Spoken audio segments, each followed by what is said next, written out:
Mayor chairperson ఎన్నికల వేళ అధికార కాంగ్రెస్ పార్టీ అరాచకాలు సృష్టిస్తుంది. పాలకుల పన్నాగాలను తట్టుకొని మరి బీఆర్ఎస్ విజయడంకా మోగించడంతో వారి గుండెల్లో రైళ్లు పరిగెడుతున్నాయి.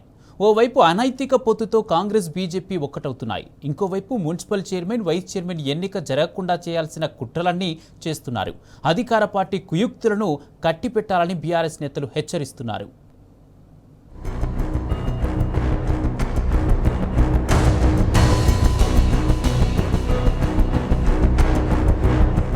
కొత్తగా మేయర్లు, చైర్పర్సన్లు కొలువుదీరనున్న వేళ అధికార కాంగ్రెస్ పార్టీ కొత్త కుట్రలకు తెరలేపింది. మున్సిపాలిటీలు, కార్పొరేషన్లలో కాసేపట్లో కొత్త పాలక వర్గాలు కొలువుదీరనున్నాయి. ఉదయం 11 గంటలకు సభ్యులు ప్రమాణ స్వీకారం చేస్తారు. మధ్యాహ్నం 12 గంటల 30 నిమిషాలకు మేయర్, చైర్పర్సన్ల ఎన్నిక జరుగుతుంది. ఆ తర్వాత డిప్యూటీ మేయర్, వైస్ చైర్పర్సన్లను ఎన్నుకుంటారు. ఈ నేపథ్యంలో హంగ్ మున్సిపాలిటీలో కాంగ్రెస్ కుట్రలు మితిమీరిపోతున్నాయి. పోలీసులను అడ్డం పెట్టుకుని హస్తం పార్టీ గూండాలు రెచ్చిపోతున్నారు. మరోవైపు కాంగ్రెస్, కమలం పార్టీ అనైతిక పొత్తులకు తెరతీశాయి. 12కు పైగా మున్సిపాలిటీల్లో బీజేపీతో జతకట్టింది కాంగ్రెస్. రేవంత్ రెడ్డి డైరెక్షన్లో రంగంలోకి దిగిన మంత్రులు బీజేపీ నేతలతో మంతనాలు జరిపారు. అటు ఎంఐఎంతోనూ పొత్తులు కుదుర్చుకున్నారు. అనైతిక బంధంతో ఒక్కటవుతున్న హస్తం, కమలం పార్టీల గెలుపు ఓ గెలుపేరా అని ప్రజలు చీత్కరిస్తున్నారు.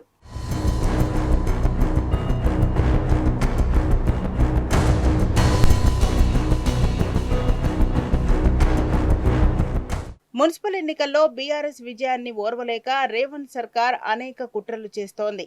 ముఖ్యంగా పలు మున్సిపాలిటీల్లో గులాబీ పార్టీకి స్పష్టమైన ఆధిక్యం ఉంది. పైగా గులాబీ అభ్యర్థులంతా ఐక్యంగా ఉన్నారు. అయినప్పటికీ హస్తం పార్టీ కుట్రలు తారాస్థాయికి చేరాయి. బీఆర్ఎస్ కు వన్ సైడ్ గా ఉన్నవి ఈజీగా గెలిచే మున్సిపాలిటీల్లో చైర్మన్, వైస్ చైర్మన్ ఎన్నికలను వాయిదా వేయించింది. ఈ లిస్టులో ఇబ్రహీంపట్నం, కాగజ్ నగర్, కేతనపల్లి, ఖానాపూర్, ఇంద్రేశం, జనగాం, తొర్రూరున్నాయి. ఇన్ని మున్సిపాలిటీలపై గులాబీ జెండా ఎగిరితే తమ పని ఖతమేనని హస్తం నేతలు భావిస్తున్నారు. అందుకే అధికారాన్ని అడ్డం పెట్టుకుని బ్యాక్ డోర్ పాలిటిక్స్ చేస్తున్నారు. మున్సిపల్ చైర్మన్, వైస్ చైర్మన్ ఎన్నిక జరగకుండా చేయాల్సిన కుట్రలన్నీ చేస్తున్నారు.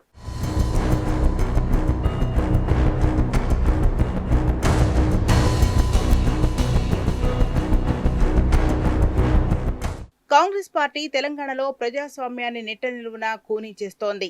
ప్రజా తీర్పును అపహాస్యం చేస్తోంది. ప్రజలు ఓట్లేసి గెలిపించిన కౌన్సిలర్లను, కార్పొరేటర్లను చెరబడుతోంది. అడ్డదారిలో మున్సిపల్ పీఠాలు దక్కించుకునేందుకు చెయ్యని పన్నాగం లేదు. డబ్బు, పవర్, పోలీసులను అడ్డం పెట్టుకుని అరాచకాలు సృష్టిస్తోంది. మున్సిపాలిటీలోకి భారీగా పోలీసు బలగాలను దింపింది. బీఆర్ఎస్ కౌన్సిలర్లు వెళ్తున్న వాహనాలను ఎక్కడికక్కడ అడ్డుకుంది.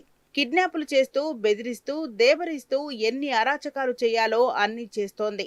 మొత్తంగా తెలంగాణలో కాంగ్రెస్ గూండాయిజం మితిమీరిపోతోంది. హైటెన్షన్ వాతావరణాన్ని సృష్టించింది.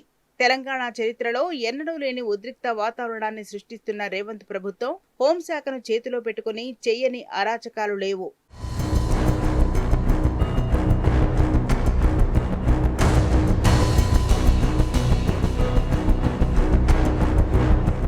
హస్తం పార్టీ ఎన్ని పన్నాగాలు పనినా హస్తం పార్టీ గుర్తుంచుకోవాల్సింది ఏంటంటే ఇదంతా తాత్కాలిక ఆనందం మాత్రమే. ఒకరోజు అటు ఇటుగా ఈ మున్సిపాలిటీలు బీఆర్ఎస్ ఖాతాలో పట్టం లాంఛనమే. ఎట్టి పరిస్థితుల్లోనూ అక్కడ గులాబీ జెండా ఎగరడం ఖాయం. కనుక ఇప్పటికైనా అధికార పార్టీ ఈ కుట్రలను కట్టబెట్టాలని బీఆర్ఎస్ నేతలు హెచ్చరిస్తున్నారు.